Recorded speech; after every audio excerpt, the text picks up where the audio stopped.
Now to the rare watch dealer who's disappeared without a trace, along with some very valuable timepieces.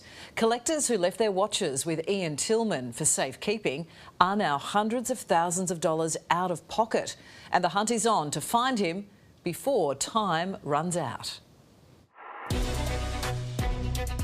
For some, they're more than timekeepers that sit on your wrist. They're fashion statements.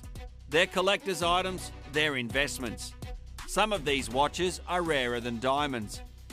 James Wallace collects them, but he also buys them and waits for the value to grow. He paid Sydney business Watches R Us $103 grand for 3 Rolexes at the start of this year. Things didn't add up by late January. I thought, well, you know, these watches should have been flowing into the country. I should have them. But he just always had an excuse. He was away. He was uncontactable for little periods of time. But then he'd get straight back on the message and contact me immediately with some excuse. He is Ian Tillman, the watch broker, who's disappeared. Gone too some serious cash and some high-end watches, valued at up to $50,000. The watches were owned by individuals. Tillman had them on consignment, selling them for a commission. And it was actually how I found out about it was in early February. I typed into Google, Watches R Us, and the first thing that came up was watch scam. And that's where I just like sank and I was like, oh no. Oh no, I started reading, it was like this bad dream. Tillman ran Watches R Us with a private showroom in the heart of Sydney.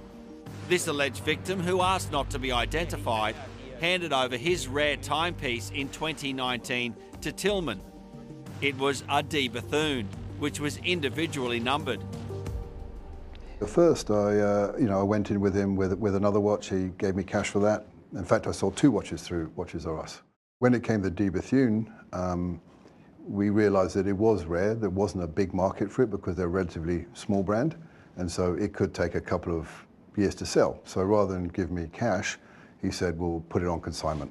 You know, maybe there would be a market for it in the future. So, you know, quite frankly, it was in his safe, as I thought, in Elizabeth Street and secure. And if a buyer came up, he would call me. He says he checked in every few months. At the start of this year, a red flag. I first looked at it on YouTube channel, and there was a case of a watch dealer who was quite well known. He'd had quite a big YouTube presence. His company was called A Timepiece Gentleman, and how he'd been arrested by the FBI for essentially running a Ponzi scheme and you know, taking watches on consignment, selling them, not passing on the money. And I thought, geez, let me just check again, Watches R Us. And so when I clicked on the website, I saw a sign up saying permanently closed. And obviously my heart sank. Where was his $40,000 watch? The D Bethune has a unique serial number, which he tracked down to a web shop based in Dubai. So your watch is sitting on a website in Dubai and it's being offered by some guy from Switzerland? So yeah, they confirmed it was the watch, and they also confirmed that they hadn't actually got it. They were also a watch broker. They had it on consignment for a gentleman in Switzerland. And guess what? They still have it listed. Watches R Us parent company is Mazal Group, trading since 2016.